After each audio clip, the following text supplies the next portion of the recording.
बड़ी खबर आ रही है शरणार्थी कैंप बमबारी पर। लेटेस्ट अपडेट है, बमबारी से भड़का हिजबुल्लाह का गुस्सा। उत्तर इजराइल में हिजबुल्लाह की भीषण बमबारी हुई है।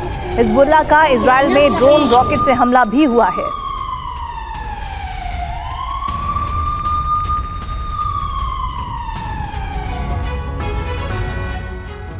अब न सेना ही बची है और ना ही हथियार। नेटो देशों से भारी भरकम ऐलान जरूर हो चुके हैं, लेकिन यूक्रेन को सभी हथियार फौरन दे दिए जाए ये मुमकिन नहीं है। हथियार आ भी गए, फिर सैनिकों की कमी के चलते यूक्रेन बहुत बड़ा अभियान छेड़ने लायक नहीं रह गया है। रूस को खबर मिली है कि अब ज़ेलेंस्की कीव को डुबाने का प्लान तैयार कर रहे हैं, ताकि रूस यूक्रेन की राजधानी पर कब्जा न कर सके और यूक्रेन कई महीनों तक हार को टाल सके।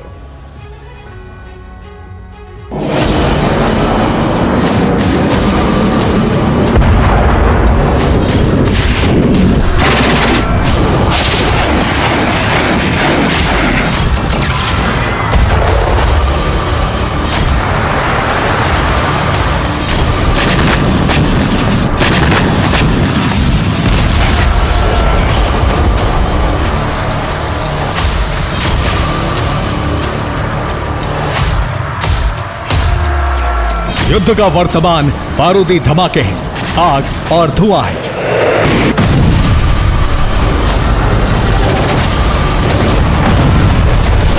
लेकिन इस युद्ध का भविष्य ऐसा हो सकता है।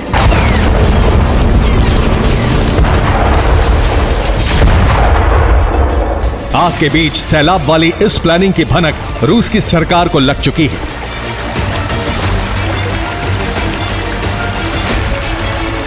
यूक्रेन डूबकर खुद को कैसे बचा सकता है, ये बताने से पहले यूक्रेन के इस आत्मघाती प्लान की मजबूरी समझ लीजिए। यूक्रेन मजबूत होता तो रूसी जमीन पर इस हमले का जोरदार जश्न मनता। रूस की एक और रिफाइनरी को भस्म करने की खुशियां मनाई जाती, लेकिन आग की लपटों के पीछे यूक्रेन की मजबूरी और लाचारी की एक कहानी भी है। यूक्रेन अब ऐसे हमले सिर्फ मजबूरी में कर रहा है, क्योंकि रूस की जलती हुई तेल रिफाइनरी की इन तस्वीरों के पीछे यूक्रेन की एक कामयाबी के साथ मजबूरी और लाचारी की कहानी भी छिपी है।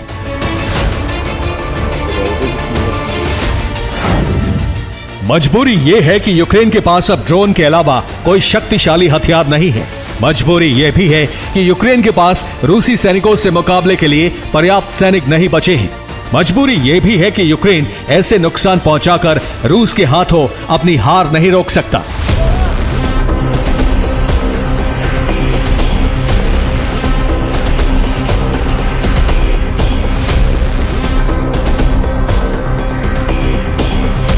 यूक्रेन रूस की जमीन पर बारूद बरसाने के साथ लगातार अपनी जमीन गंवा रहा है। रूस हर नए दिन नए इलाकों पर कब्जा जमा रहा है।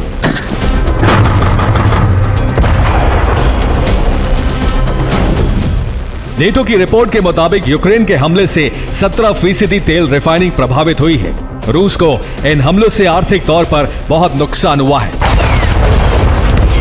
लेकिन अहम यह है कि यूक्रेन अपनी जमीन कैसे बचाएगा।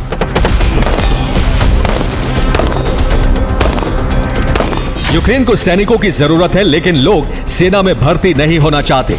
सैन्य भर्ती के लिए यूक्रेन में जो सैन्य वाहन घूम रहे हैं, उसे लोग जलाकर विरोध जता रहे हैं।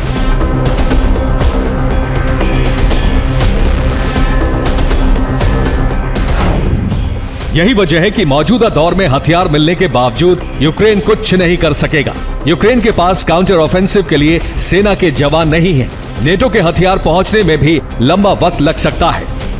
नेटो के तमाम आकलन के बाद यह साफ हो चुका है कि चंद महीने नहीं, बल्कि नेटो के तमाम हथियार 2024 में भी यूक्रेन पहुंचने नामुमकिन है।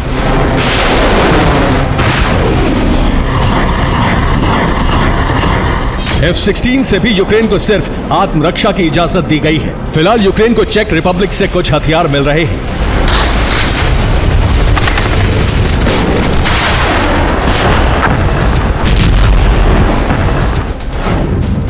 जुलाई से अगस्त तक यूक्रेन को 50,000 शेल मिलेंगे। सितंबर से दिसंबर तक 1 लाख शेल की सप्लाई होगी।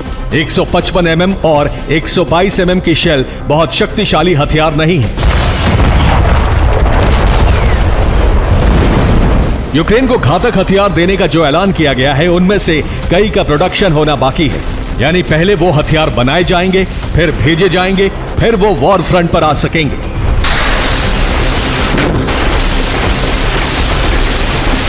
तब तक यूक्रेन क्या करेगा, कैसे अपनी हार टालेगा, ये बड़ा सवाल है। ज़ेलेंस्की क्या कर सकते हैं, इसकी जानकारी रूसी खुफिया एजेंसियों ने हासिल करने की कोशिश की है। खुफिया एजेंसियों की रिपोर्ट के मुताबिक Ukraine Kyiv hydro electric power station का डैम तोड़ सकता है। यूक्रेन कनेव वाटर रिजर्वायर के बांध को भी तोड़ सकता है। रूस की जीत रोकने के लिए यूक्रेन को सैलाब में डुबाया जा सकता है।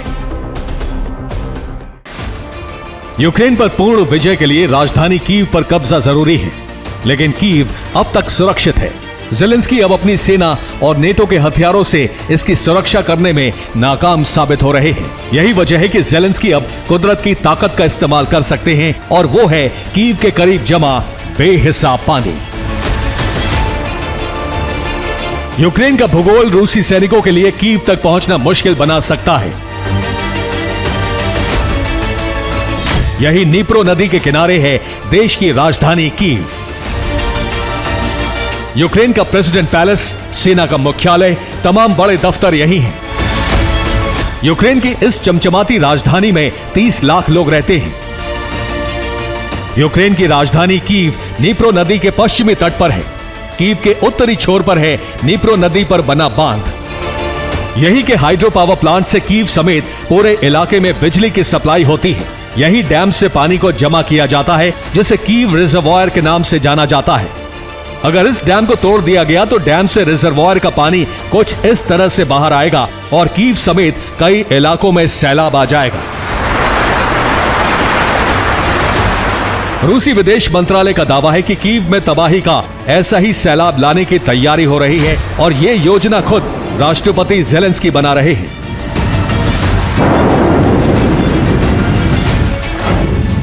कीव रिजर्वायर की लंबाई करीब 100 किलोमीटर है और इसकी चौड़ाई 12 किलोमीटर है। इस रिजर्वायर की गहराई 26 फीट है, जिसकी वजह से यहां भरपूर मात्रा में पानी जमा रहता है। अगर मिसाइल से कीव के डैम को नष्ट कर दिया जाता है तो कीव का डूबना तय है। यहां इतना पानी जमा है कि कई और यूक्रेनी शहर डूब जाएंगे। बांध टूटने से हाइड्रो पावर स्टेशन भी नष्ट हो जाएगा और बिजली की सप्लाई भी बंद हो जाएगी। रूस की रिपोर्ट के मुताबिक कीव के किनारे पूरे हिस्से को रूसी फौज से बचाने के लिए कानेव रिजर्वायर के बांध को भी तोड़ा जा सकता है।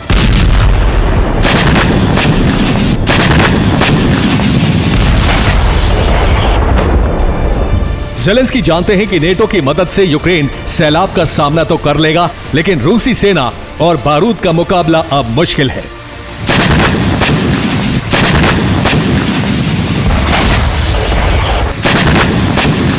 Bureau report, TV9 Bharatvarsh.